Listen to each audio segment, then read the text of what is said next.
James Tylerbaster. For all you headstock haters, there it is in your face, you headstock haters. I think you're just jelly because you don't got the hones to dump a bunch of gear and get yourself into the driver's seat. See what I'm saying?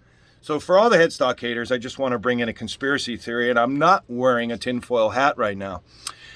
But what I will propose is that James Tyler secretly has something to do with NASA. And for all of us in the pre-internet glory, which we're cooler than you, new generation, internet, everything. Sorry, couple decaders. Us guys with a couple more decades, we're cooler because we know what life was like without Google. Anyway, we're on YouTube, so I'm a hypocrite. Here we are, explaining this headstock that, many folk have commented to hating. Like it produces unpleasant feelings for them. So I'm hoping I can help those emotions and clear up some tardiness right here. Again, back to pre-internet days, back to pre-digital tuner days, back to tick, tick, tick, tick, tick piano lessons. There were things called tuning forks. Tuning forks. They're still around.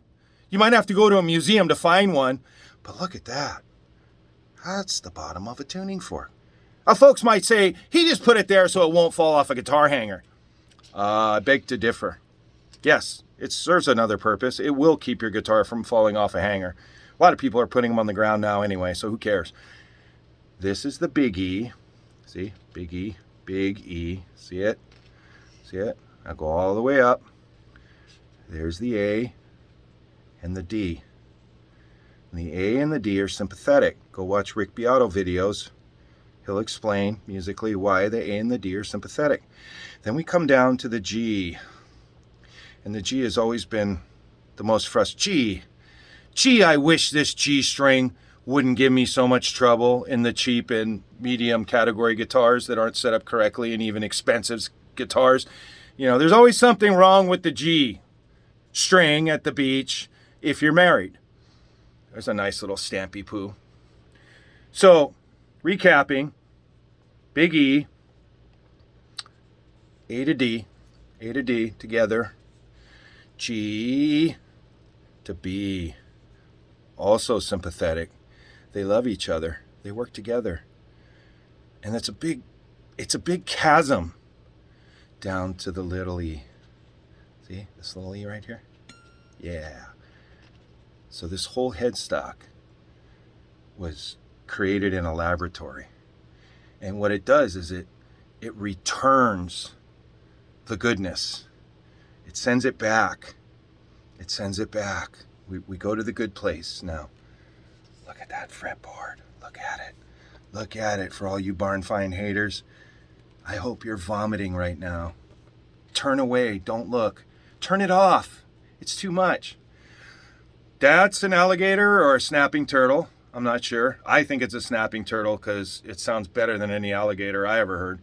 That's a 2250. I've got experience with those. And that's a Studebaker.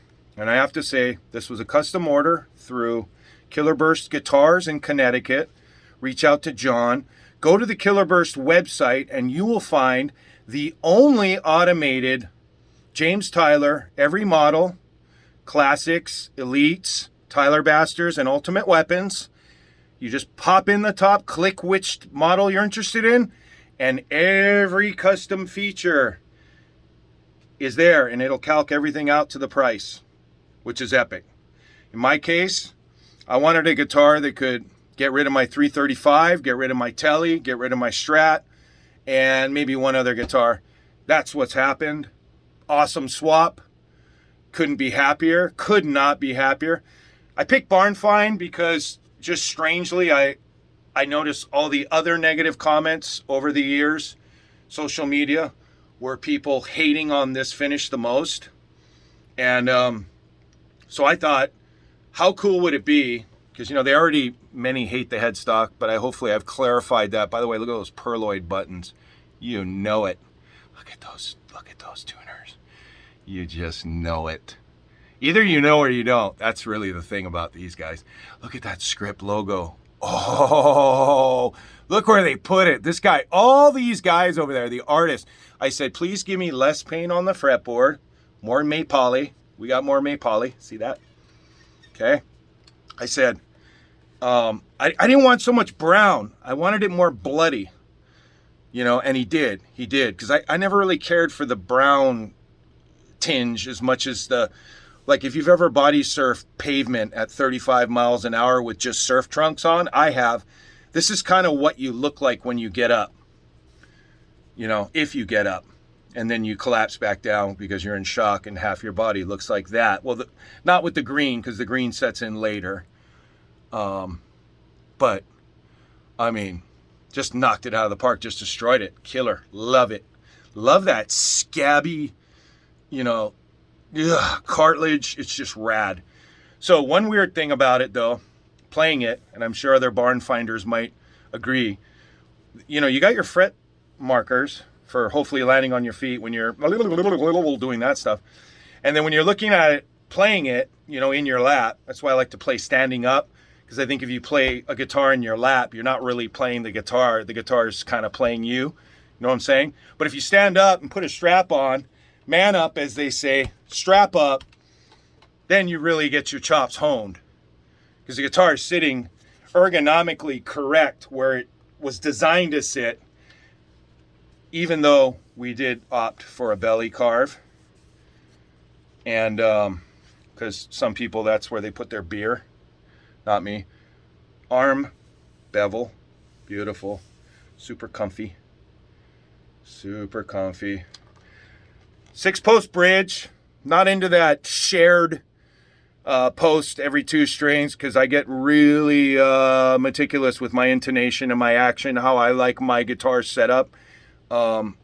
Yes, I do set up my own guitars, and that's another thing that you new Jenners really need to do. So mid boost preamp, activate, tone knob, mid boost gain. Thing sounds killer on all the time. I keep the gain low. It's just more of a flavoring thing. You've probably seen a lot of guys demo talk about that. It is a flavor. It's especially with these single coils and the telly kind of vibe, the snappiness of this guitar with the maple neck. Just sounds killer with the mid boost always on. But there's times where you just want to cut. So I haven't really broken these frets in, but I'll tell you, the fretwork, the network is meticulous. I mean, every Tyler. You're never going to pick up a bad Tyler ever, unless the guitar has been abused or, you know, is warped or something stupid happened to it. If it's a normally operating Tyler, first when you pick it up, it feels like, oh man, how come I never heard of this brand before? Because either you know or you don't. That's how it goes. See what I'm saying? So anyway, let's give it a little demo. The purists out there, they go, oh, can you just, no sauce, just play it dry. Can you just do it dry? So let's do it dry. What amp are we on? We're on the Friedman Clean. We're on the Snapping Turtle Bridge single coil.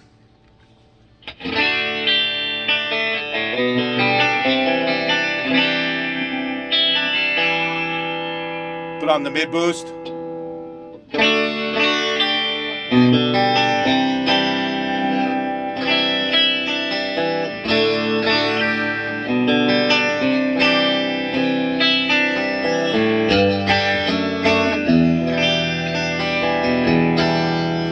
So it sounds good. It's excellent. It chimes. It does what you want. You can get a telly thing out of it. You know, what is that telly? How are we?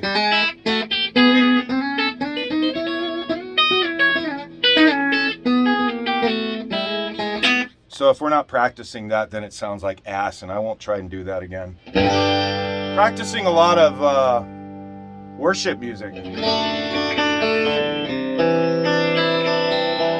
Because you know, music's the only thing on earth that wasn't made on earth. Just want to let you know, that's a fact. wrap your mind around that. This was made on Earth. This was made on Earth. Music wasn't. It was brought down.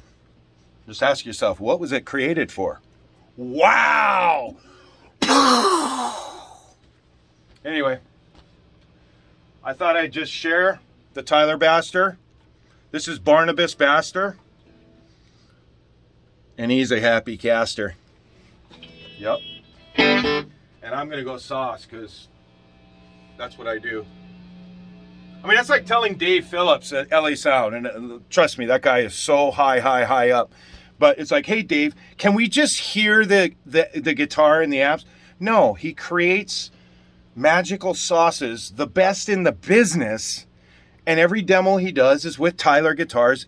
If you've ever noticed, if you haven't, get over to LA Sound Design's YouTube and be a subscriber and hear each of his rigs. And behind every one of those demos, and the guy's a killer guitar player, by the way, is always a Tyler guitar. Always a Tyler. Why? Either you know or you don't.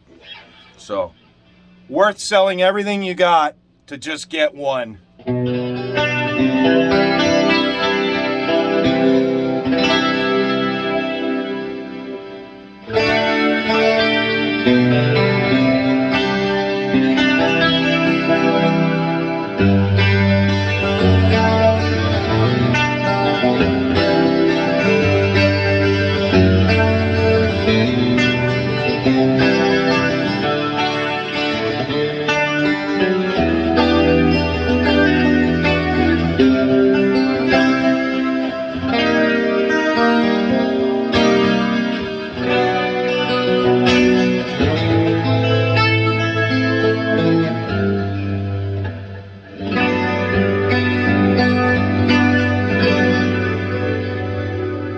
That's the Friedman.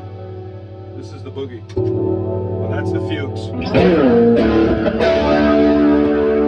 So the Fuchs has enough going on that you don't need the mid boost. You know what I mean? If you put it on, it just kind of cat scratch feverish, like a Birdland and whatever Nugent does. If I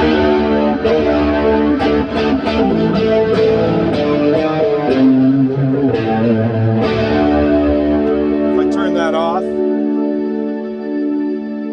you could just be like,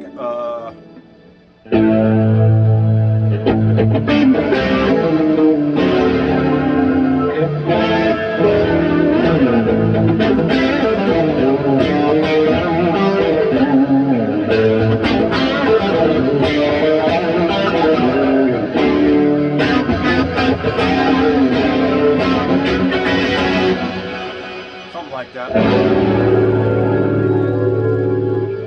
Not really in a Fuchs mode right now. I was going to the Boogie. There's the Boogie. We go to the number 4 position and do the pretty stuff.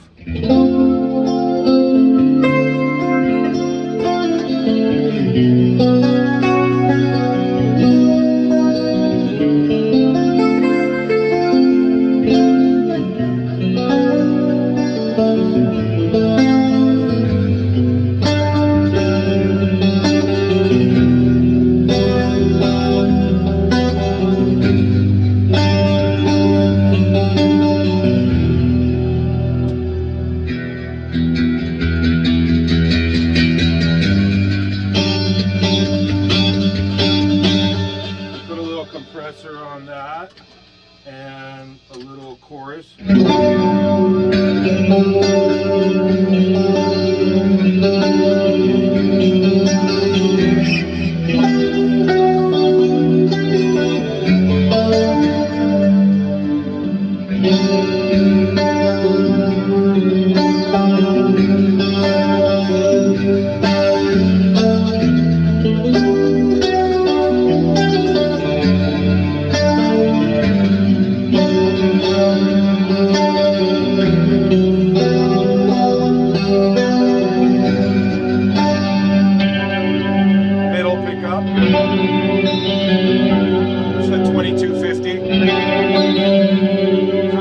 Better with the mid boost on, then dial back the volume a little.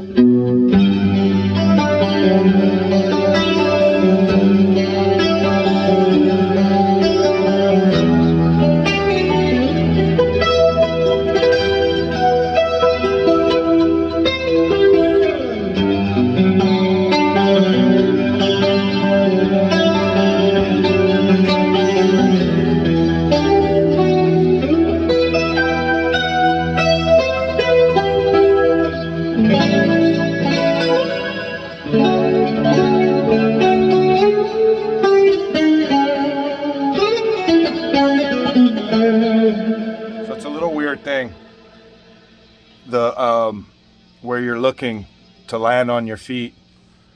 That's gonna take a little getting used to, but I'm enjoying the challenge. It's visually challenging to look down at that, and then if you're looking at the fretboard, you know, like I said, if you're standing up, you're not even looking at the fretboard. If you're standing up, that's all you're gonna see. And when you practice and you play, you should do it standing up. You know why? It's good for blood flow in a clotted world. So